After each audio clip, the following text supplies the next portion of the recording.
ਸਤਿ ਸ਼੍ਰੀ ਅਕਾਲ ਦੋਸਤੋ, ਮੈਂ ਹਾਂ ਹਰਪ੍ਰੀਤ ਕੌਰ ਤੇ ਹਰ ਵਾਰ ਦੀ ਤਰ੍ਹਾਂ ਕੋਈ ਨਾ ਕੋਈ ਵਿਸ਼ੇ ਦੇ ਨਾਲ ਹਰ ਵਾਰ ਹਾਜ਼ਰ ਹੁੰਨੀ ਆ ਤੇ ਮੇਰੇ ਨਾਲ ਹਰ ਵਾਰ ਦੀ ਤਰ੍ਹਾਂ ਮੇਰੀ ਕੋ-ਹੋਸਟ ਮਮਤਾ ਵੀ ਮੇਰੇ ਨਾਲ ਕਿਸੇ ਨਵੇਂ ਵਿਸ਼ੇ ਤੇ ਹਾਜ਼ਰ ਹੁੰਦੇ ਨੇ। ਸਤਿ ਸ਼੍ਰੀ ਅਕਾਲ ਮਮਤਾ ਜੀ। ਸਤਿ ਸ਼੍ਰੀ ਅਕਾਲ ਪ੍ਰੀਤ, ਸਤਿ ਸ਼੍ਰੀ ਅਕਾਲ ਵਿਊਅਰਸ।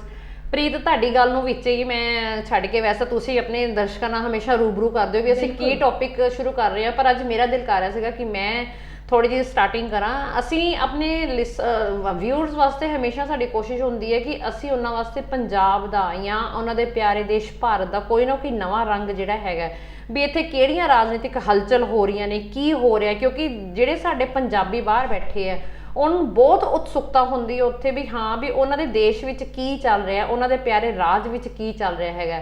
ਤੇ ਉਹਦੇ ਰਿਗਾਰਡਿੰਗ ਮੇਰੀ ਔਰ ਹਰਪ੍ਰੀਤ ਦੀ ਇਹ ਕੋਸ਼ਿਸ਼ ਹੁੰਦੀ ਕਿ ਅਸੀਂ ਕੁਛ ਨਾ ਕੁਛ ਜਿਹੜਾ ਨਵਾਂ ਹੈਗਾ ਆਪਣੇ ਵਿਊਅਰਸ ਵਾਸਤੇ ਲੈ ਕੇ ਆਈਏ, ਤਾਂ ਕਿ ਸਾਡੇ ਵਿਊਅਰਸ ਦੀ ਵੀ ਜਿਹੜੀ ਹੈਗੀ ਹੈ ਕਿਉਰਿਓਸਿਟੀ ਜਿਹੜੀ ਹੈਗੀ ਇਸ ਰਿਗਾਰਡਿੰਗ ਜੋ ਜਾਗੀ ਰਹਿੰਦੀ ਹੈ ਹਮੇਸ਼ਾ ਆਪਣੇ ਦੇਸ਼ ਬਾਰੇ, ਆਪਣੇ ਰਾਜ ਬਾਰੇ ਜਾਣਨ ਦੀ, ਉਹ ਅਸੀਂ ਹਰ ਹੱਦ ਤੱਕ ਸਾਡੀ ਕੋਸ਼ਿਸ਼ ਹੁੰਦੀ ਹੈ ਅਸੀਂ ਉਹਨੂੰ ਪੂਰੇ ਕਰ ਪਾਈਏ। ਜੀ ਬਿਲਕੁਲ ਮਮਤਾ, ਤੇ ਆਪਾਂ ਗੱਲ ਸ਼ੁਰੂ ਕਰੀਏ ਫਿਰ ਅੱਜ ਦੀ। ਹਾਂਜੀ, ਉਹੀ ਹੈ ਵਿਸ਼ਾ, ਤਾਂ ਉਹੀ ਹੈ ਆਪਣਾ ਹੌਟ ਪੋਲਿਟਿਕਸ। ਦੇਖੋ ਹੁਣ ਅੱਜ ਪ੍ਰੀਤ ਕਿਹੜੇ ਸੱਪ ਕੱਢ ਕੇ ਲਿਆਂਦੀ ਪੋਲਿਟਿਕਸ ਵਿੱਚੋਂ। ਜੀ ਬਿਲਕੁਲ ਮਮਤਾ, ਅੱਜ ਆਪਾਂ ਗੱਲ ਕਰਾਂਗੇ ਪੰਜਾਬ ਦੇ ਜਿਹੜੇ ਅੱਜ ਕੱਲ ਹਰ ਕੋਈ ਧਰਨੇ ਤੇ ਬੈਠਾ ਹੈ, ਚਾਹੇ ਉਹ ਅਧਿਆਪਕ ਲਗਾ ਲਓ, ਚਾਹੇ ਕੱਚੇ ਮੁਲਾਜ਼ਮ ਲਗਾ ਲਓ, ਚਾਹੇ ਪਨਬਸ ਪੀਆਰਟੀਸੀ ਦੇ ਮੁਲਾਜ਼ਮ ਲਾ ਲਓ, ਹਰ ਕੋਈ ਸੜਕਾਂ ਤੇ ਬੈਠਾ, ਹਰ ਕੋਈ ਧਰਨੇ ਤੇ ਬੈਠਾ ਹੈ ਕਿ ਪੰਜਾਬ ਇੱਕ ਧਰਨਿਆਂ ਵਾਸਤੇ ਹੀ ਰਹਿ ਗਿਆ। ਹਾਂਜੀ ਪ੍ਰੀਤ, ਤੁਹਾਡੀ ਇਸ ਗੱਲ ਦਾ ਜਵਾਬ ਦੇਣ ਤੋਂ ਪਹਿਲਾਂ ਮੈਂ ਆਪਣੇ ਤੇ ਆਪ ਬੀਤੀ ਜਿਹੜੀ ਹੈਗੀ ਮੇਰੇ ਨਾਲ ਕੱਲ ਆਪ ਬੀਤੀ ਹੈ, ਇਸੇ ਗੱਲ ਨਾਲ ਰਿਲੇਟਡ ਹੈ ਤੇ ਮੇਰਾ ਦਿਲ ਕਰ ਰਿਹਾ ਕਿ ਮੈਂ ਆਪਣੇ ਵਿਊਅਰਸ ਨਾਲ ਜਿਹੜਾ ਹੈਗਾ ਉਹਨੂੰ ਜ਼ਰੂਰ ਸ਼ੇਅਰ ਕਰਾਂ। ਕੱਲ ਕੀ ਹੋਇਆ, ਮੈਂ ਬੱਚਿਆਂ ਨੂੰ ਸਕੂਲ ਤੋਂ ਲੈ ਕੇ ਆ ਰਹੀ ਸੀ, ਬੱਚੇ ਚੰਡੀਗੜ੍ਹ ਪੜ੍ਹਦੇ ਹੈਗੇ ਕਿਉਂਕਿ ਬੇਟੀ ਦਾ ਐਗਜ਼ਾਮ ਆ ਤੇ ਕਰੋਨਾ ਕਰਕੇ ਕੈਬਸ ਚੱਲਦੀਆਂ ਨਹੀਂ ਹੈਗੀਆਂ, ਠੀਕ ਹੈ, ਤੇ ਪਿਕ ਡ੍ਰੌਪ ਜਿਹੜਾ ਆਪ ਕਰਨਾ ਪੈਂਦਾ ਹੈਗਾ। ਮੈਂ ਚਲੋ ਦੁਪਹਿਰੇ ਚਲੀ ਗਈ, ਮੈਂ ਬੱਚਿਆਂ ਨੂੰ ਲੈਣ ਵਾਸਤੇ ਚਲੀ ਗਈ।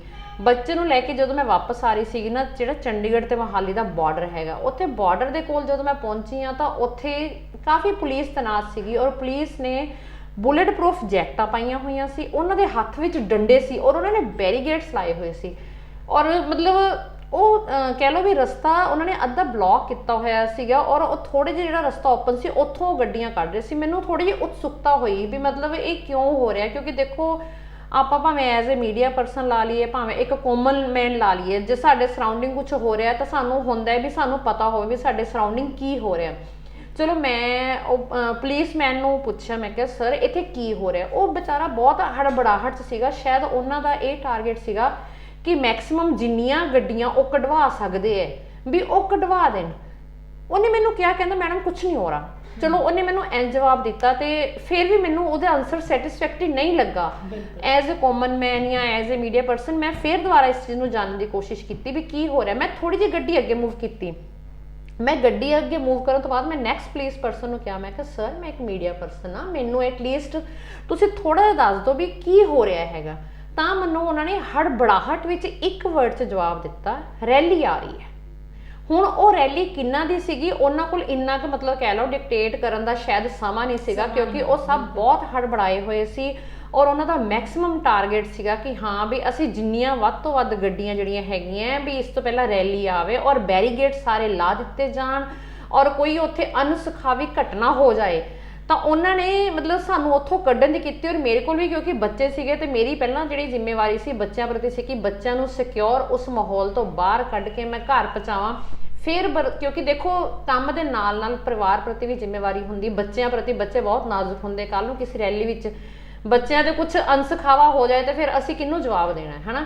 ਤੇ ਇਹ ਤਾਂ ਗੱਲ ਹੋ ਗਈ ਕਿ ਜੋ ਮੇਰੇ ਨਾਲ ਆਪ ਬੀਤੀ। ਇਹ ਤੁਹਾਡੇ ਉਸੇ ਗੱਲ ਦੇ ਨਾਲ ਮੈਂ ਮਤਲਬ ਗੱਲ ਦੱਸੀ ਹੈਗੀ। ਤੁਸੀਂ ਕਹਿੰਦੇ ਕਿ ਪੰਜਾਬ ਇੱਕ ਧਰਨਿਆਂ ਦਾ ਰਾਜ ਬਣ ਚੁੱਕਾ ਹੈਗਾ ਕਿ ਕਦੀ ਟੀਚਰ ਧਰਨੇ ਲਗਾ ਰਹੇ ਹੈ, ਕਦੀ ਕਿਸਾਨ ਧਰਨੇ ਲਗਾ ਰਹੇ ਹੈ, ਕਦੀ ਬੱਸਾਂ ਵਾਲੇ ਧਰਨੇ ਲਗਾ ਰਹੇ ਹੈ, ਠੀਕ ਹੈ। ਹੁਣ ਬੱਸਾਂ ਵਾਲੇ 'ਚ ਕੰਡਕਟਰ ਹੋ ਗਏ, ਵਿਚਾਰੇ ਡਰਾਈਵਰ ਹੋ ਗਏ, ਮਤਲਬ ਇਹ ਸਾਰੇ ਇੰਨੇ ਸਾਲਾਂ ਤੋਂ ਕੰਮ ਕਰ ਰਹੇ ਹੈ, ਠੀਕ ਹੈ। ਹਰ ਸਾਲ ਇੱਕ ਨਵੀਂ, ਹਰ 5 ਸਾਲ ਬਾਅਦ ਇੱਕ ਨਵੀਂ ਸਰਕਾਰ ਆਉਂਦੀ ਹੈ, ਚੋਣਾਂ ਆਉਂਦੀਆਂ। ਇਹ ਜਿਹੜੇ ਚੋਣਾਂ ਵਾਲੇ ਜਿਹੜੇ ਅਲੱਗ-ਅਲੱਗ ਪਾਰਟੀਆਂ ਦੇ ਨੁਮਾਇੰਦੇ ਹੁੰਦੇ, ਇਹ ਨੁਮਾਇੰਦੇ ਲੋਕਾਂ ਦੇ ਘਰਾਂ 'ਚ ਜਾਂਦੇ ਹੈ, ਅਲੱਗ-ਅਲੱਗ ਲੋਕਾਂ ਨੂੰ ਵਿਸ਼ਵਾਸ ਦਿੰਦੇ ਹੈ ਔਰ ਇਹ ਨੁਮਾਇੰਦੇ ਪਤਾ ਕੀ ਕਰਦੇ, ਇਹਨਾਂ ਨੇ ਨਾ ਹਰ ਇਲਾਕੇ 'ਚ ਨਾ ਆਪਣਾ ਇੱਕ ਰਿਪਰੈਜ਼ੈਂਟੇਟਿਵ ਰੱਖਿਆ ਹੁੰਦਾ ਹੈ। ਇਹ ਮੈਂ ਤੁਹਾਨੂੰ ਇਹਨਾਂ ਦੇ ਮਤਲਬ ਇੱਕ ਤਰ੍ਹਾਂ ਨਾਲ ਇਹਨਾਂ ਨੇ ਬਿਜ਼ਨਸ ਚਲਾਇਆ ਹੋਇਆ ਪ੍ਰੀਤ। ਇਹਨਾਂ ਨੇ ਇੱਕ ਰਿਪਰੈਜ਼ੈਂਟੇਟਿਵ ਰੱਖਿਆ ਹੁੰਦਾ। ਉਹ ਰਿਪਰੈਜ਼ੈਂਟੇਟਿਵ ਜਦੋਂ ਇਹ ਨੁਮਾਇੰਦਾ ਕਿਸੇ ਵੀ ਪਾਰਟੀ ਦਾ ਉਸ ਇਲਾਕੇ 'ਚ ਜਾਂਦਾ ਤਾਂ ਉਹ ਰਿਪਰੈਜ਼ੈਂਟੇਟਿਵ ਨਾ ਪਹਿਲਾਂ ਹੀ ਉਹਨਾਂ ਘਰਾਂ ਦੀ, ਉਸ ਇਲਾਕੇ ਦੀ, ਉਸ ਹਲਕੇ ਦੀ ਪੂਰੀ ਇੱਕ ਡਿਟੇਲ ਆਪਣੇ ਕੋਲ ਉਹਦੇ ਕੋਲ ਹੁੰਦੀ ਹੈ, ਉਹਨੂੰ ਹਰ ਘਰ ਦਾ ਪਤਾ ਹੁੰਦਾ ਹੈ ਕਿ ਕਿਹੜੇ ਘਰ 'ਚ ਕਿਹੜੇ ਬੰਦੇ ਦੀ ਕੀ ਲੋੜ ਹੈ, ਉਹਨੂੰ ਮਤਲਬ ਸਰਕਾਰੀ ਨੌਕਰੀ ਚਾਹੀਦੀ ਹੈ ਕਿ ਉਹਨੂੰ ਉਹਦੇ ਬਿਜ਼ਨਸ 'ਚ ਕੋਈ ਮਦਦ ਚਾਹੀਦੀ ਹੈ, ਜਾਂ ਉਹਨੂੰ ਜੇ ਉਹ ਐਜ਼ ਏ ਲੇਬਰ ਕੰਮ ਕਰਦਾ ਹੈ ਵੀ ਉਹਨੂੰ ਉਹਦੀ ਐਜ਼ ਏ ਲੇਬਰ ਨਹੀਂ ਕਿਤੇ ਕੰਮ ਮਿਲ ਰਿਹਾ। ਮਤਲਬ ਉਹਨਾਂ ਨੇ ਪੂਰੀ, ਜਿਹਨੂੰ ਕਹਿੰਦੇ ਨਾ, ਪੂਰੀ ਇੱਕ ਇਨਕੁਆਇਰੀ, ਪੂਰਾ ਇੱਕ ਡਾਟਾਬੇਸ ਤਿਆਰ ਰੱਖਿਆ ਹੁੰਦਾ ਵੀ ਉਸ ਡਾਟਾਬੇਸ ਤੇ ਜਦੋਂ ਉਹ ਪੋਲੀਟੀਸ਼ੀਅਨਸ ਘਰਾਂ ਵਿੱਚ, ਉਹ ਨੁਮਾਇੰਦੇ ਜਿਹੜੇ ਅਲੱਗ-ਅਲੱਗ ਪਾਰਟੀ ਦੇ ਘਰਾਂ ਵਿੱਚ ਵੋਟਸ ਲੈਣ ਜਾਂਦੇ ਆ ਤੇ ਉਹ ਲੋਕਾਂ ਦੀਆਂ ਦੁੱਖ ਦੀਆਂ ਰਗਾਂ ਤੇ ਹੱਥ ਲਾਉਂਦੇ ਆ। ਕਿਉਂਕਿ ਜਿਹੜਾ ਇਹਨਾਂ ਨੇ ਵਿੱਚ ਇੱਕ ਮੀਡੀਓਕਰ ਰੱਖਿਆ ਹੁੰਦਾ, ਉਹ ਮੀਡੀਓਕਰ ਪਹਿਲਾਂ ਹੀ ਜਾ ਕੇ ਉਸ ਇੱਕ ਏਰੀਏ ਵਾਸਤੇ ਉਸ ਨੁਮਾਇੰਦੇ ਨੂੰ ਤਿਆਰ ਕਰ ਦਿੰਦਾ ਵੀ ਤੁਸੀਂ ਅੱਜ ਇਸ ਇਲਾਕੇ 'ਚ ਜਾਣਾ, ਇਸ ਇਲਾਕੇ 'ਚ ਇਸ ਗਲੀ ਵਿੱਚ ਆਹ ਜਿਹੜੇ ਘਰ ਹੈਗੇ ਇਹਨਾਂ ਤੇ ਜਾ ਕੇ ਤੁਸੀਂ ਆਹ ਗੱਲਾਂ ਕਰਨੀ। ਇਹ ਸਭ ਕੁਝ ਤੁਹਾਨੂੰ ਪਤਾ ਪ੍ਰੀ ਪਲਾਨਡ ਹੁੰਦਾ।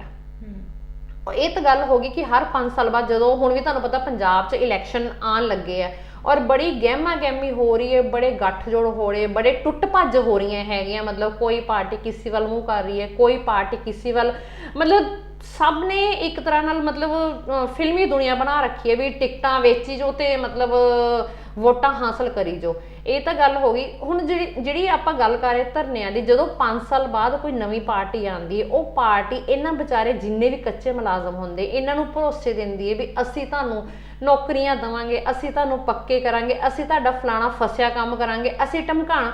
ਔਰ ਜਨਤਾ ਵਿਚਾਰੀ ਇੰਨੀ ਭੋਲੀ ਭਾਲੀ ਹੈ ਨਾ ਕਿ ਉਹ ਹਰ 5 ਸਾਲ ਬਾਅਦ ਇਹਨਾਂ ਲੋਕਾਂ ਦੀਆਂ ਗੱਲਾਂ ਵਿੱਚ ਆ ਜਾਂਦੀ ਹੈ। ਔਰ ਤੁਹਾਨੂੰ ਪਤਾ ਹੈ ਪ੍ਰੀਤ, ਮਤਲਬ ਇਹ ਲੋਕੀ ਹਰ ਵਾਰ ਕੁਝ ਇੰਜ ਦਾ ਨਵਾਂ ਝਾਂਸਾ ਲੈ ਕੇ ਆਉਂਦੇ ਆ ਨਾ ਕਿ ਲੋਕੀ ਵਿਚਾਰੇ ਫਿਰ ਉਹਨਾਂ ਝਾਂਸਿਆਂ 'ਚ, ਹਾਲਾਂਕਿ ਅੱਜ ਦੇ ਲੋਕੀ ਬਹੁਤ ਅਵੇਅਰ ਨੇ, ਅੱਜ ਦੇ ਲੋਕੀ ਬਹੁਤ ਵਧੀਆ ਪੜ੍ਹੇ ਹੋਏ ਆ, ਉਹਨਾਂ ਨੂੰ ਹਰ ਚੀਜ਼ ਦਾ ਪਤਾ ਹੈ ਵੀ ਕਿਹੜੇ ਇਨਸਾਨ ਨਾਲ ਮਤਲਬ ਕਿੱਦਾਂ ਟੈਕਲ ਕਰਨਾ ਹੈ। ਪਰ ਇਹ ਪੋਲੀਟੀਸ਼ੀਅਨਸ ਜਿਹਨੂੰ ਕਹਿੰਦੇ ਨਾ, ਉਹਨਾਂ ਦੇ ਵੀ ਗੁਰੂ ਨੇ। ਮਤਲਬ ਪਾਰਟੀਆਂ ਇੰਜ ਦੇ ਬੰਦਿਆਂ ਨੂੰ ਪੋਲਿਟਿਕਸ ਵਿੱਚ ਚੁਣ ਕੇ ਲਿਆਉਂਦੀਆਂ ਵੀ ਜਿਨ੍ਹਾਂ ਨੂੰ ਕਹਿ ਲਓ ਹਰ ਚੀਜ਼ ਦਾ ਪਹਿਲਾਂ ਹੀ ਇਲਾਜ ਮਤਲਬ ਪਤਾ ਹੁੰਦਾ ਵੀ ਇੱਕ ਨੰਬਰ ਦੇ ਉਹੀ ਕਹਿ ਲਓ ਕਿ ਧੋਖਾ ਦੇਣ 'ਚ ਐਕਸਪਰਟ ਹੀ ਹੋ ਗਏ ਆਮ ਜਨਤਾ ਨੂੰ। ਆਮ ਜਨਤਾ ਵਿਚਾਰੀ ਧੋਖਿਆਂ ਦੇ ਲਾਲਚ ਆ ਕੇ ਆਪਣੇ ਫਾਇਦਿਆਂ ਦੇ ਚੱਕਰ ਵਿੱਚ ਹਰ ਵਾਰ ਇੱਕ ਨਵੀਂ ਪਾਰਟੀ ਨੂੰ ਖੜਾ ਕਰ ਦਿੰਦੀ ਹੈ। ਗੱਲ ਚੱਲ ਰਹੀ ਸੀ ਟੀਚਰਾਂ ਦੇ ਧਰਨਿਆਂ ਦੀ, ਬੱਸਾਂ ਵਾਲੇ ਦੇ। ਦੇਖੋ ਹੁਣ ਪਿਛਲੇ ਕਿੰਨੇ ਸਾਲਾਂ ਤੋਂ ਅਕਾਲੀ ਪਾਰਟੀ ਆ ਰਹੀ ਸੀਗੀ, ਠੀਕ ਹੈ, ਅਕਾਲੀ ਪਾਰਟੀਆਂ ਦੇ ਔਰ ਜਿਹੜੇ ਇਹ ਟੀਚਰ ਹੈ, ਇਹ ਜਿਹੜੇ ਬੱਸਾਂ ਦੇ ਮੁਲਾਜ਼ਮ ਹੈ, ਇਹ ਪਤਾ ਨਹੀਂ ਵਿਚਾਰੇ 20 25 ਸਾਲ ਤੋਂ ਜਿਹੜਾ ਪ੍ਰੀਤ 5 10 ਹਜ਼ਾਰ ਰੁਪਏ ਤੇ ਕੱਚੀਆਂ ਨੌਕਰੀਆਂ 'ਚ ਇਸ ਚੱਕਰ 'ਚ ਅੜੇ ਰਹੇ ਵੀ ਜਦੋਂ ਕੋਈ ਨਵੀਂ ਪਾਰਟੀ ਆਉਂਦੀ ਹੈਗੀ ਉਹਨਾਂ ਨੂੰ ਦਿਲਾਸੇ ਦਿੰਦੀ ਹੈ, ਉਹਨਾਂ ਨੂੰ ਭਰੋਸੇ ਦਿੰਦੀ ਹੈ ਕਿ ਹਾਂ ਵੀ ਸਾਡਾ ਜਿਹੜਾ ਹੈਗਾ ਕੁਝ ਬਣ ਜਾਊਗਾ।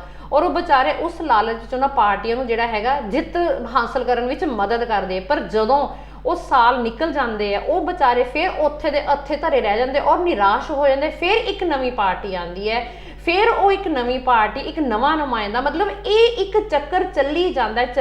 ਜੇ ਗੱਲ ਕਰੀਏ ਅਸੀਂ ਵੀ, ਕੈਪਟਨ ਸਾਹਿਬ ਕਹਿੰਦੇ ਆ ਕਿ ਮੈਂ ਬਹੁਤ ਕੰਮ ਕੀਤੇ, ਮੈਂ ਬਹੁਤ ਲੋਕਾਂ ਨੂੰ ਨੌਕਰੀਆਂ ਦਿੱਤੀਆਂ, ਮੈਂ ਮਤਲਬ ਪੰਜਾਬ 'ਚੋਂ ਸਾਰੇ ਕਸ਼ਟ ਹਰ ਦਿੱਤੇ। ਤਾਂ ਜੇ ਉਹਨਾਂ ਨੇ ਕਸ਼ਟ ਹਰੇ ਹੁੰਦੇ ਤਾਂ ਪੰਜਾਬ ਵਿੱਚ ਇੰਜ ਦੀਆਂ ਚੀਜ਼ਾਂ ਹੁੰਦੀਆਂ। ਕਦੀ PRTC ਵਾਲੇ ਧਰਨੇ ਲਾ ਰਹੇ, ਕਦੀ ਟੀਚਰ ਧਰਨੇ ਲਾ ਰਹੇ ਹੈ, ਕਦੀ ਕੋਈ ਧਰਨਾ ਲਾ ਰਿਹਾ। ਮਤਲਬ ਪੰਜਾਬ ਸੀਰੀਅਸਲੀ ਪ੍ਰੀਤ ਧਰਨਿਆਂ ਦਾ ਘਰ ਬਣ ਚੁੱਕਾ ਹੈ। ਪੰਜਾਬ ਵਿੱਚ ਇੰਨੀ ਕੁ ਅਰਥ ਵਿਵਸਥਾ ਹਿਲ ਚੁੱਕੀ ਹੈ, ਇੰਨੀ ਕੁ ਬੇਰੁਜ਼ਗਾਰੀ ਹੋ ਰਹੀ ਹੈ। ਜੇ ਆਪਾਂ ਸੋਚਦੇ, ਚਲੋ ਆਪਾਂ ਮੰਨਦੇ ਹਾਂ ਵੀ ਕੈਪਟਨ ਸਾਹਿਬ ਕਹਿੰਦੇ ਮੈਂ ਸਭ ਕੁਝ ਕੀਤਾ ਹੈ, ਕੀ ਕੀਤਾ ਹੈ ਪਿਛਲੇ 4 4.5 ਸਾਲ ਕੈਪਟਨ ਸਾਹਿਬ ਨੇ ਕੱਢੇ। ਬਿਲਕੁਲ ਤਾਂ ਐਸੀ ਤੁਹਾਡੀ ਗੱਲ ਤੇ ਮੈਨੂੰ ਯਾਦ ਆਇਆ ਕਿ ਕੈਪਟਨ ਜੀ ਦਾ ਇੱਕ ਬਿਆਨ ਆਇਆ ਸੀ, ਉਹਨਾਂ ਨੇ ਕਿਹਾ ਸੀ ਮੈਂ ਹਾਂ ਪੰਜਾਬ ਦਾ 1 ਨੰਬਰ ਆਗੂ, ਅਸੀਂ ਪੰਜਾਬ ਜਿੱਤਾਂਗੇ ਤੇ ਮੇਰੇ ਜਾਣ ਪਿੱਛੇ ਪੰਜਾਬ ਦਾ ਬੇੜਾ ਗਰਕ ਕਰ ਦਿੱਤਾ ਗਿਆ ਹੈ। ਤੇ ਇਸ ਬਿਆਨ ਬਾਰੇ ਤੁਸੀਂ ਕੀ ਕਹੋਗੇ ਕਿ ਕੈਪਟਨ ਕਿੰਨਾ ਕਿ ਸਹੀ ਹੈ ਇਸ ਬਿਆਨ ਦੇ ਵਿੱਚ? ਮੈਂ ਉਸੇ ਗੱਲ ਤੇ, ਤੁਸੀਂ ਚਲੋ ਕੁਐਸਚਨ ਰੇਜ਼ ਕਰ ਦਿੱਤਾ, ਮੈਂ ਮਤਲਬ ਉਸੇ ਗੱਲ ਤੇ ਪਹੁੰਚ ਰਹੀ ਸੀਗੀ ਕਿ ਜੇ ਕੈਪਟਨ ਸਾਹਿਬ ਨੇ ਕੁਝ ਕੀਤਾ ਹੁੰਦਾ। ਦੇਖੋ ਕੈਪਟਨ ਸਾਹਿਬ ਨੇ ਪਹਿਲੇ 2 ਸਾਲ ਤਾਂ ਉਹੀ ਕੱਢ ਦਿੱਤੇ। ਮਤਲਬ ਆਪਾਂ ਸੋਚੀਏ ਕਿ ਜੇ ਹੁਣ ਕਰੋਨਾ 2 ਸਾਲ ਤੋਂ ਆਇਆ ਬੀਇੰਗ ਹੈ, ਚਲੋ ਥੋੜਾ ਜਿਹਾ ਕਹਿ ਲਓ ਏਜ ਦਾ ਵੀ ਉਹ ਹੋ ਜਾਂਦਾ ਵੀ ਕੈਪਟਨ ਸਾਹਿਬ ਸ਼ਾਇਦ ਆਪਣੀ ਹੈਲਥ ਕੌਨਸ਼ੀਅਸ ਹੋ ਕੇ ਕਰੋਨਾ ਵਿੱਚ ਬਾਹਰ ਨਹੀਂ ਨਿਕਲੇ, ਕਿਉਂਕਿ ਰੋਲਾ ਬਹੁਤ ਪੈ ਗਿਆ ਸੀਗਾ ਕਿ ਏਜ ਜਿਹੜੇ ਅਬਵ ਕਹਿ ਲਓ 60 70 ਹੈਗੇ ਉਹਨਾਂ ਨੂੰ ਆਪਣੀ ਟੇਕ ਕੇਅਰ ਥੋੜੀ ਜ਼ਿਆਦਾ ਕਰਨੀ ਪੈਣੀ ਹੈ। ਬਟ ਜਿਹੜੇ ਕਰੋਨਾ ਤੋਂ ਪਹਿਲੇ 2 ਸਾਲ ਸੀ ਉਹਨਾਂ ਵਿੱਚ ਕੈਪਟਨ ਸਾਹਿਬ ਨੇ ਕੀ ਕੀਤਾ? ਉਹਦੇ ਵਿੱਚ ਵੀ ਉਹਨਾਂ ਨੇ ਕੁਝ ਨਹੀਂ ਕੀਤਾ। ਔਰ ਜਦੋਂ ਕੈਪਟਨ ਸਾਹਿਬ ਆਪਣੀ ਪੋਜੀਸ਼ਨ ਚੋਂ ਬਾਹਰ ਹੋਏ ਤਾਂ ਉਹਨਾਂ ਦੀ ਪੋਜੀਸ਼ਨ ਤੋਂ ਬਾਹਰ ਹੋਣ ਤੋਂ ਬਾਅਦ ਜਿਹੜੇ ਉਹਨਾਂ ਦੇ ਕਹਿ ਲਓ ਸਾਥੀ ਸੀਗੇ ਉਹ ਸਾਰੇ ਜਦੋਂ ਪਬਲਿਕਲੀ ਬੋਲਣ ਲੱਗ ਪਏ ਕਿ ਅਸੀਂ ਤਾਂ ਅਰੂਸਾ ਆਲਮ ਨੂੰ ਇੰਨੇ ਅਟੈਚੀ ਦਿੱਤੇ, ਅਸੀਂ ਇਹ ਦਿੱਤਾ ਉਹ ਦਿੱਤਾ। ਵੀ ਤੁਸੀਂ ਵੀ ਅਟੈਚੀ ਕਾਹਨੂੰ ਦਿੱਤੇ? ਤੁਸੀਂ ਵੀ ਅਹੁਦਿਆਂ ਦੇ ਲਾਲਚ ਅਟੈਚੀ ਦਿੱਤੇ ਸੀਗੇ। ਜੇ ਤੁਸੀਂ ਅਟੈਚੀ ਦੇ ਵੀ ਦਿੱਤੇ ਤਾਂ ਤੁਸੀਂ ਵੀ ਅਹੁਦਿਆਂ ਤੇ ਆ ਕੇ ਕਿਹੜੇ ਚੰਨ ਚਾੜਦੇ? ਬਿਲਕੁਲ ਤੁਸੀਂ ਵੀ ਤਾਂ ਲੋਕਾਂ ਦਾ ਐਕਸਪਲੋਇਟੇਸ਼ਨ ਕੀਤਾ ਨਾ। 2-4 ਦਿਨ ਤੋਂ ਨਾ ਇੱਕ ਵੀਡੀਓ ਵਾਇਰਲ ਹੋ ਰਹੀ ਹੈ ਪ੍ਰੀਤ, ਉਸ ਵੀਡੀਓ ਵਿੱਚ ਨਾ ਇੱਕ ਮਤਲਬ ਕੋਈ ਟੀਚਰ ਹੈ, ਟੀਚਰਸ ਮਤਲਬ ਯਾਰ ਟੀਚਰਸ ਦਾ ਇੰਨਾ ਇਹਨਾਂ ਨੇ ਬੁਰਾ ਹਾਲ ਕੀਤਾ ਹੈ ਨਾ ਪੰਜਾਬ ਵਿੱਚ ਵੀ ਉਹ ਵਿਚਾਰੇ ਰੋ ਰੋ ਕੇ ਉਹਨਾਂ ਦੀ ਡੇਲੀ ਰੋਂਦਿਆਂ ਦੇ ਵੀਡੀਓਜ਼ ਵਾਇਰਲ ਹੁੰਦੀਆਂ ਹੈਗੀਆਂ ਨੇ। ਮਤਲਬ ਕੋਈ ਟੀਚਰ ਵਿਚਾਰੀ ਧਰਨਿਆਂ 'ਚ ਲਾਠੀ ਚਾਰਜ ਤੇ ਰੋ ਰਹੀ ਹੈਗੀ ਹੈ। ਔਰ ਜਿਹੜੀ ਇਸ ਟੀਚਰ ਦੀ ਮੈਂ ਗੱਲ ਕਰ ਰਹੀ ਹਾਂ, ਇਹ ਮਤਲਬ ਕੋਈ ਲੇਡੀ ਟੀਚਰ ਹੈ, ਇਹ ਮੈਨੂੰ ਨਹੀਂ ਪਤਾ ਵੀ ਇਹ ਕਿੱਥੇ ਦੀ ਵੀਡੀਓ ਸੀਗੀ। ਉਹ ਕਿਸੇ ਹਾਇਰ ਬਿਲਡਿੰਗ ਤੇ ਬੈਠੀ ਹੋਈ ਸੀ, ਕਿਸੇ ਮਤਲਬ 7ਵੀਂ 8ਵੀਂ ਮੰਜ਼ਿਲ ਤੇ ਜਿੱਦਾਂ ਬੈਠੀ ਹੋਵੇ, ਉੱਥੇ ਵਿੰਡੋ ਤੇ ਬੈਠੀ ਸੀ ਔਰ ਉੱਥੇ ਬੈਠੀ ਉਹ ਰੋ ਰਹੀ ਸੀਗੀ ਕਿ ਅਸੀਂ ਥੱਕ ਚੁੱਕੇ ਹਾਂ, ਅਸੀਂ ਆਪਣੀ ਜ਼ਿੰਦਗੀ ਦਾ ਸੰਘਰਸ਼ ਥੱਕ ਚੁੱਕੇ ਹਾਂ ਕਰ ਕਰਕੇ, ਅਸੀਂ ਆਪਣੇ ਘਰਾਂ ਨੂੰ ਕੀ ਜਵਾਬ ਦਈਏ, ਅਸੀਂ ਆਪਣੇ ਪਰਿਵਾਰਾਂ ਨੂੰ ਕਿੱਦਾਂ ਪਾਲੀਏ, ਵੀ ਅਸੀਂ ਆਪਣੀ ਅੱਧੀ ਜ਼ਿੰਦਗੀ ਗੁਜ਼ਾਰ ਦਿੱਤੀ ਔਰ 5-5 7-7 ਹਜ਼ਾਰ ਵਿੱਚ ਘਰਾਂ ਦੇ ਗੁਜ਼ਾਰੇ ਕਿੱਦਾਂ ਹੁੰਦੇ ਨੇ। ਇਦਾਂ ਹੀ ਮੈਂ ਤੁਹਾਨੂੰ, ਇਹ ਤਾਂ ਟੀਚਰ ਦੀ ਗੱਲ ਸੀਗੀ ਔਰ ਉਹ ਵੀਡੀਓ ਇੰਨੀ ਕਿ ਮਤਲਬ ਮੈਨੂੰ ਦੇਖ ਕੇ ਦੁੱਖ ਲੱਗਾ ਵੀ ਟੀਚਰਾਂ ਜਿਹੜੀਆਂ ਕਿ ਸਮਾਜ ਨੂੰ ਬੱਚਿਆਂ ਨੂੰ ਸੇਧ ਦਿੰਦੀਆਂ ਨੇ ਉਹਨਾਂ ਦੇ ਕੀ ਹਾਲਾਤ ਚੱਲ ਰਹੇ ਆ। ਉਹਦੇ ਨਾਲ ਹੀ ਮੈਂ ਤਾਂ ਇਹਦੇ ਵਿੱਚ ਧਰਨਿਆਂ ਵਿੱਚ ਗੱਲ ਕਰ ਲੈਂਦੀ ਆਸ਼ਾ ਵਰਕਰਾਂ ਦੀ, ਠੀਕ ਹੈ। ਆਸ਼ਾ ਵਰਕਰਾਂ ਦੇ ਵੀ ਕਿੰਨੇ ਸਾਲਾਂ ਤੋਂ ਮਤਲਬ ਕਹਿ ਲਓ ਵੀ ਚੱਲ ਰਹੇ ਹੈਗੇ ਧਰਨੇ, ਚੱਲ ਰਹੇ ਹੈਗੇ ਕਿ ਉਹਨਾਂ ਨੂੰ ਵੀ ਪੱਕੇ ਕਰਨ ਵਾਸਤੇ। ਮਤਲਬ ਪੰਜਾਬ ਵਿੱਚ ਪਤਾ ਨਹੀਂ ਇੰਨੀ ਬੇਰੁਜ਼ਗਾਰੀ ਕਿਉਂ ਹੈ ਵੀ ਇੰਨੀ ਭੁੱਖਮਰੀ ਇਹਨਾਂ ਨੇ ਪਾਤੀ, ਜਦ ਕਿ ਪੰਜਾਬ ਸਭ ਤੋਂ ਰਿਚ ਹੁੰਦਾ ਸੀਗਾ ਕਿਸੇ ਟਾਈਮ ਵਿੱਚ, ਠੀਕ ਹੈ। ਔਰ ਕਿਹਾ ਜਾਂਦਾ ਸੀ ਮਮਤਾ, ਪੰਜਾਬ ਵਿੱਚ ਬਹੁਤ ਪੈਸਾ ਸੀਗਾ, ਪਰ ਇਹਨਾਂ ਲੋਕਾਂ ਨੇ ਪੰਜਾਬ ਦਾ ਇੰਨਾ ਬੁਰਾ ਹਾਲ ਕਰਤਾ ਕਿ ਹਰ ਮੁਲਾਜ਼ਮ ਮਤਲਬ ਜੇ ਤੁਸੀਂ ਠੇਕਿਆਂ ਤੇ ਵੀ ਰੱਖ ਰਹੇ ਹੋ, ਤੁਸੀਂ ਕਿਸੇ ਇੱਕ ਉਹਦਾ ਕੋਈ ਅਰਨਿੰਗ ਸੋਰਸ ਵਿੱਚ ਜਿਹੜੇ ਮੀਡੀਓਕਰਸ ਨੇ ਠੇਕੇਦਾਰ ਹੈ ਪ੍ਰੀਤ, ਇਹਨਾਂ ਨੂੰ ਵੀ ਪਤਾ ਕਿਉਂ ਪੈਸੇ ਘੱਟ ਮਿਲਦੇ, ਵਿੱਚ ਠੇਕੇਦਾਰ ਆਪਣੀਆਂ ਜੇਬਾਂ ਭਰਦੇ ਔਰ ਠੇਕਾ ਵੀ ਇਹਨਾਂ ਨੂੰ ਕਿੱਦਾਂ ਮਿਲਦਾ, ਠੇਕਾ ਵੀ ਇਹਨਾਂ ਨੂੰ ਉਹ ਆਪਣੇ ਪੋਲੀਟੀਸ਼ੀਅਨਸ ਨੂੰ ਜਿਹੜਾ ਹੈਗਾ ਜਦੋਂ ਉਹਨਾਂ ਨੇ ਕਿਸੇ ਕਾਲਜ, ਕਿਸੇ ਸਕੂਲ ਜਾਂ ਕਿਸੇ ਹਸਪੀਟਲ ਦਾ ਠੇਕਾ ਲੈਣਾ ਹੁੰਦਾ ਅੱਗੇ ਇੰਪਲੋਇਮੈਂਟ ਕਰਨ ਵਾਸਤੇ, ਠੀਕ ਹੈ, ਕਰਮਚਾਰੀ ਦੇਣ ਵਾਸਤੇ, ਤਾਂ ਜਿੱਦਾਂ ਜੇ ਕਿਸੇ ਕਰਮਚਾਰੀ ਦੀ ਤਨਖਾਹ 10 ਹੈ ਨਾ ਤਾਂ ਠੇਕੇਦਾਰ ਨੇ ਵਿੱਚੋਂ 5 ਤੋਂ 6,000 ਰੁਪਇਆ ਦੇਖੋ ਲੈਣਾ ਔਰ ਉਸ ਕਰਮਚਾਰੀ ਨੂੰ ਸਾਰਾ 5-7 ਹਜ਼ਾਰ ਦੇ ਕੇ। ਔਰ ਇੰਨੀ ਕੁ ਬੇਰੁਜ਼ਗਾਰੀ ਹੋਈ ਪਈ ਹੈ ਕਿ ਉਹ ਲੋਕੀ ਇੰਨੇ ਘੱਟ ਅਮਾਉਂਟ ਵਿੱਚ ਵੀ ਜਿਹੜਾ ਹੈਗਾ ਕੰਮ ਕਰਨ ਨੂੰ ਮਜਬੂਰ ਹੋ ਜਾਂਦੇ ਕਿਉਂਕਿ ਉਹਨਾਂ ਨੂੰ ਇਹ ਹੁੰਦਾ ਹੈ ਕਿ 2 ਟਾਈਮ ਦੀ ਰੋਟੀ ਦਾ ਘਰ ਵਿੱਚ ਮਿਲੇ। ਜੀ ਬਿਲਕੁਲ ਮਮਤਾ, ਜਿਵੇਂ ਤੁਸੀਂ ਕਿਹਾ ਕਿ ਧਰਨਿਆਂ ਦਾ ਪੰਜਾਬ ਬਣ ਤਾਂ ਚੁੱਕਿਆ ਹੀ ਹੈ, ਪਰ ਇੱਕ ਗੱਲ ਹੋਰ ਹੈ ਮਮਤਾ ਕਿ ਜਿਹੜੇ ਅਧਿਆਪਕ ਨੇ ਜਦੋਂ ਧਰਨਿਆਂ ਤੇ ਬੈਠੇ ਨੇ ਪੁਲਿਸ ਵੱਲੋਂ ਉਹਨਾਂ ਨੂੰ ਲਾਠੀ ਚਾਰਜ ਕੀਤਾ ਜਾਂਦਾ ਹੈ, ਮਾਰਿਆ ਜਾਂਦਾ ਹੈ। ਕਿ ਤੁਹਾਨੂੰ ਲੱਗਦਾ ਹੈ ਕਿ ਲਾਠੀ ਚਾਰਜ ਕਰਨ ਨਾਲ ਅਧਿਆਪਕਾਂ ਦਾ ਇਹ ਹੱਲ ਹੋ ਪਾਊਗਾ? ਪਹਿਲਾਂ ਤਾਂ ਦੇਖੋ ਅਧਿਆਪਕ ਗੁਰੂ ਦਾ ਕੰਮ ਕਰਦੇ ਆ, ਬਿਲਕੁਲ। ਜੇ ਆਪਾਂ ਗੁਰੂਆਂ ਨੂੰ ਹੀ ਆਪਾਂ ਲਾਠੀ ਚਾਰਜ ਕਰ ਰਹੇ ਹਾਂ, ਜੇ ਆਪਾਂ ਗੁਰੂਆਂ ਨੂੰ ਹੀ ਗਲਤ ਕਹਿ ਕੇ ਉਹਨਾਂ ਤੇ ਅਟੈਕਸ ਹੋ ਰਹੇ, ਫੇਰ ਤਾਂ ਕੁਝ ਰਹਿ ਹੀ ਨਹੀਂ ਗਿਆ। ਕਿਉਂਕਿ ਗੁਰੂ ਨੂੰ ਸਭ ਤੋਂ ਕਹਿ ਲਓ ਵੀ ਇੱਜ਼ਤ ਵਾਲਾ ਅਹੁਦਾ ਮੰਨਿਆ ਜਾਂਦਾ ਹੈ। ਟੀਚਰ ਇੱਕ ਬਹੁਤ ਰਿਸਪੈਕਟਿਵ ਪੇਸ਼ਾ ਹੈਗਾ, ਠੀਕ ਹੈ। ਜੇ ਅਸੀਂ ਇਸ ਰਿਸਪੈਕਟਫੁਲ ਪੇਸ਼ੇ ਨੂੰ ਹੀ ਆਪਾਂ ਸੜਕਾਂ ਤੇ ਰੋਲ ਰਹੇ ਹਾਂ, ਆਪਾਂ ਇਸ ਰਿਸਪੈਕਟਫੁਲ ਪੇਸ਼ੇ ਨੂੰ ਸੜਕਾਂ ਤੇ ਉਹਨਾਂ ਤੇ ਹਮਲੇ ਕਰ ਰਹੇ ਹਾਂ, ਡੇਲੀ ਵੀਡੀਓਜ਼ ਦੇਖ ਕੇ ਮਤਲਬ ਪਰੇਸ਼ਾਨੀ ਹੁੰਦੀ ਹੈ ਪ੍ਰੀਤ ਕਿ ਮਤਲਬ ਟੀਚਰਸ ਰੋ ਰਹੇ ਹੈ। ਜੇ ਟੀਚਰਸ ਦੇ ਇਹ ਹਾਲ ਕੀਤੇ ਜਾ ਰਹੇ ਹੈ ਤਾਂ ਤੁਸੀਂ ਇਹ ਸੋਚੋ ਕਿ ਉਹ ਤੁਹਾਡੇ ਸਕੂਲਾਂ ਵਿੱਚ ਕੀ ਪੜ੍ਹਾਉਣਗੇ। ਉਹਨਾਂ ਨੂੰ ਜੇ ਆਪਣੀ ਜ਼ਿੰਦਗੀ ਵਾਸਤੇ, ਆਪਣੇ ਫਿਊਚਰ ਵਾਸਤੇ ਜੱਦੋ ਜਹਿਦ ਕਰਨੀ ਪੈ ਰਹੀ ਹੈ ਤਾਂ ਫਿਰ ਉਹਨਾਂ ਦਾ ਸਕੂਲਾਂ ਵੱਲ ਧਿਆਨ ਥੋੜੀ ਜਾਊਗਾ। ਕਿੱਥੋਂ ਸਕੂਲਾਂ ਵਿੱਚ ਬੈਠਣਗੇ? ਕਿਉਂਕਿ ਉਹਨਾਂ ਨੇ ਤਾਂ ਆਪਣੀ ਉਹਨਾਂ ਦੀ ਪਰਿਵਾਰਕ ਪ੍ਰਤੀ ਵੀ ਕੁਝ ਜ਼ਿੰਮੇਵਾਰੀਆਂ ਨੇ। ਜੇ ਉਹ ਪਰਿਵਾਰਕ ਪ੍ਰਤੀ ਹੀ ਟੈਨਸ਼ਨ ਫਰੀ ਨਹੀਂ ਚੱਲ ਰਹੇ ਤਾਂ ਫਿਰ ਉਹ ਸਮਾਜ ਪ੍ਰਤੀ ਕੀ ਆਪਣੀ ਜ਼ਿੰਮੇਵਾਰੀ ਨਿਭਾਉਣਗੇ? ਬਿਲਕੁਲ ਮਮਤਾ, ਪਰ ਕੇਜਰੀਵਾਲ ਦਾ ਬਿਆਨ ਇਹ ਹੈ ਕਿ ਅਧਿਆਪਕਾਂ ਨੂੰ ਅਸੀਂ ਜਦੋਂ ਸਾਡੀ ਸਰਕਾਰ ਆਏਗੀ ਅਸੀਂ ਅਧਿਆਪਕਾਂ ਨੂੰ ਪੱਕੇ ਕਰਾਂਗੇ ਤੇ ਅਸੀਂ ਅਧਿਆਪਕਾਂ ਦੇ ਨਾਲ ਖੜਾਂਗੇ। ਕਿ ਹੁਣ ਉਹ ਕੁਝ ਨਹੀਂ ਕਰ ਸਕਦੇ ਤੇ ਉਹ ਜਦੋਂ ਉਹ ਸਰਕਾਰ ਆਏਗੀ ਉਦੋਂ ਹੀ ਕਰਨਗੇ। ਦੇਖੋ ਸਰਕਾਰ ਇਸ ਵੇਲੇ ਤਾਂ ਕਾਂਗਰਸ ਦੀ ਹੈ, ਬਿਲਕੁਲ। ਜਦੋਂ ਕੇਜਰੀਵਾਲ ਸਾਹਿਬ ਕੋਲ ਕੋਈ ਪਾਵਰ ਹੀ ਨਹੀਂ ਹੈਗੀ ਤਾਂ ਬਿਨਾਂ ਪਾਵਰ ਤੋਂ ਕੁਝ ਨਹੀਂ ਕਰ ਸਕਦੇ। ਪਰ ਉਹ ਕਹਿ ਰਹੇ ਨੇ ਕਿ ਅਸੀਂ ਹੜਤਾਲ ਦੇ ਵਿੱਚ ਆ ਕੇ ਉਹਨਾਂ ਦੇ ਨਾਲ ਬਰਾਬਰ ਬੈਠਾਂਗੇ। ਉਹ ਯਾਰ ਉਹ ਤਾਂ ਤੁਸੀਂ ਮੈਂ ਜਿਹੜਾ ਮਰਜ਼ੀ ਨਾਲ ਜਾ ਕੇ ਬਹਿ ਸਕਦਾ ਹੈਗਾ ਕਿਉਂਕਿ ਅਸੀਂ ਤਾਂ ਉਹਨਾਂ ਨੂੰ ਸਪੋਰਟ ਕਰਨਾ ਹੈ ਕਿ ਉਹ ਇੰਨੀ ਦੇਰ ਤੋਂ ਸੰਘਰਸ਼ ਕਰ ਰਹੇ, ਇੰਨੀ ਦੇਰ ਤੋਂ ਜੱਦੋ ਜਹਿਦ ਚੱਲ ਰਹੀ ਹੈ।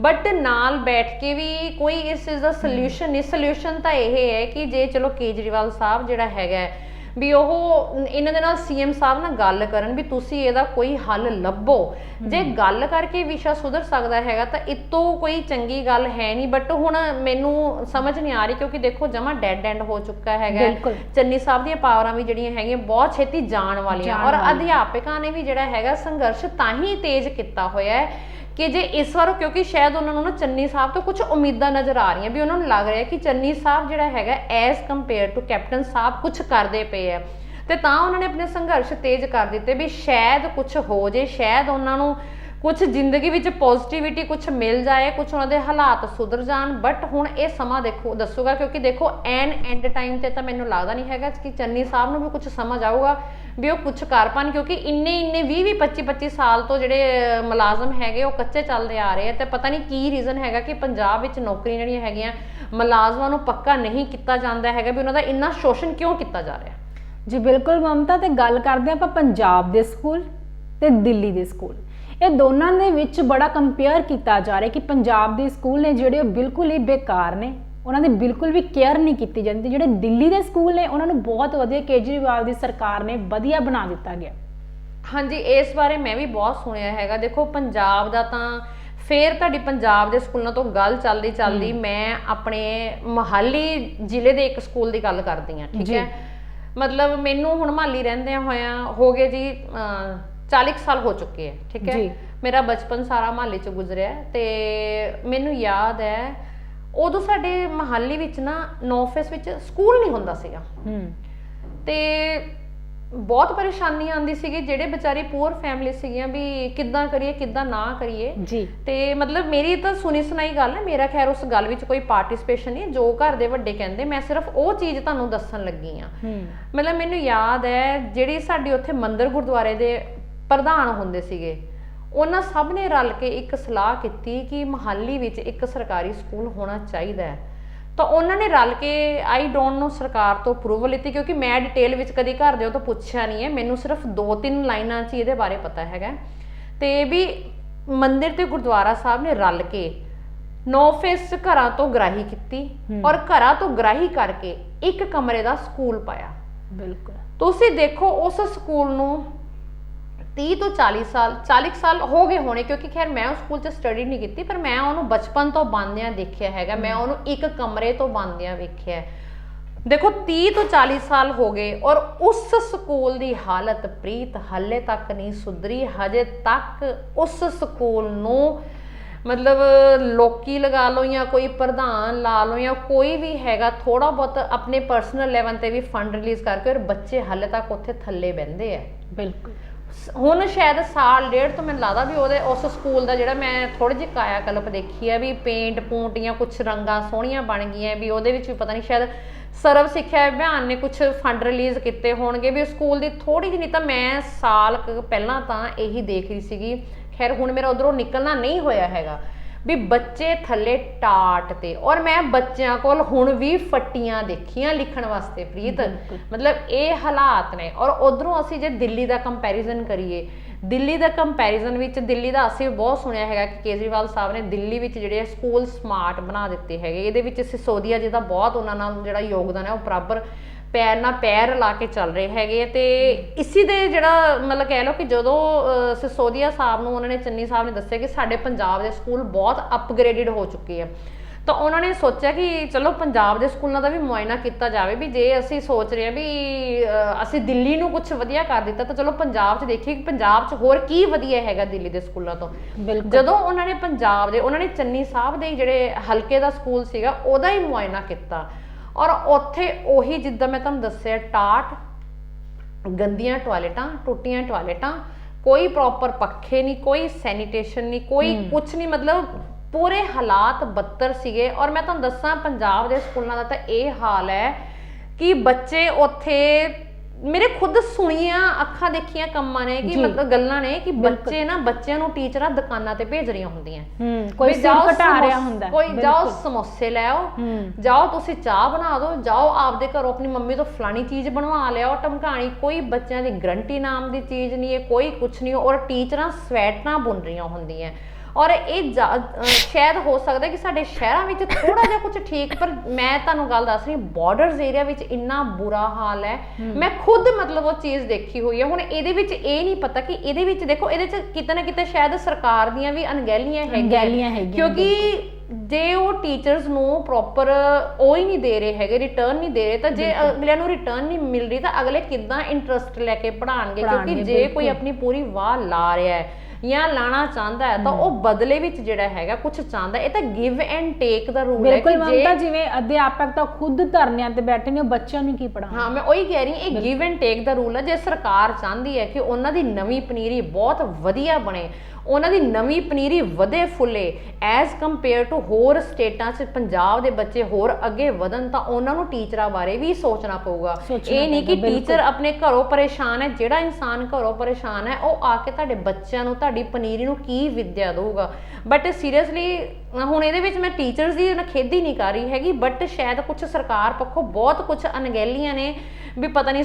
ਕਈ ਸਕੂਲਾਂ ਵਿੱਚ ਤਾਂ ਤੁਹਾਨੂੰ ਪਤਾ ਪ੍ਰਿੰਸੀਪਲਸ ਵੀ ਨਹੀਂ ਹੈਗੇ, ਔਰ ਕਈ ਪੰਜਾਬ ਦੇ ਸਕੂਲਾਂ 'ਚ ਸਬਜੈਕਟ ਟੀਚਰ ਵੀ ਨਹੀਂ ਹੁੰਦੇ। ਇੱਕ ਟੀਚਰ ਜਿਹੜਾ ਹੈਗਾ, ਇੱਕ ਜਾਂ ਦੋ ਟੀਚਰ ਹੁੰਦੇ, ਔਰ ਸਕੂਲ 'ਚ ਜੇ 8 ਕਲਾਸਾਂ ਨਾ, ਉਹ 2 ਟੀਚਰ ਰਲ ਕੇ 8 ਕਲਾਸਾਂ ਸਾਂਭ ਰਹੇ ਹੁੰਦੇ। ਇਹ ਹਾਲ ਪੰਜਾਬ 'ਚ। ਜਦ ਕਿ ਜੇ ਅਸੀਂ ਵਿੱਦਿਆ ਦਾ ਸਤਰ ਉੱਚਾ ਕਰਨਾ ਹੈ, ਅਸੀਂ ਪੰਜਾਬ ਨੂੰ ਅੱਗੇ ਵਧਾਉਣਾ ਹੈ, ਤਾਂ ਸਾਨੂੰ ਹਰ ਕਲਾਸ ਨੂੰ ਇੱਕ ਪਾਰਟਿਕੂਲਰ ਟੀਚਰ ਜਿਹੜੀ ਹੈਗੀ ਆ, ਉਹ ਵੀ ਆਪਣੇ ਸਬਜੈਕਟ ਵਿੱਚ ਜਿਹੜੀ ਐਕਸਪੀਰੀਅੰਸਡ ਹੋਵੇ, ਐਕਸਪਰਟ ਹੋਵੇ, ਉਹ ਟੀਚਰ ਪ੍ਰੋਵਾਈਡ ਕਰਨੀ ਪੈਣੀ ਹੈਗੀ। ਤਾਂ ਹੀ ਕੁਝ ਬਣੂਗਾ। ਸਿਰਫ ਗੱਲਾਂ ਕਰਨ ਨਾਲ ਜਾਂ ਸਿਰਫ ਕਹਿ ਲਓ ਦਾਅਵੇ ਕਰਨ ਨਾਲ ਜਾਂ ਅਨਾਉਂਸਮੈਂਟਸ ਕਰਨ ਨਾਲ ਕੁਝ ਨਹੀਂ ਹੋਊਗਾ।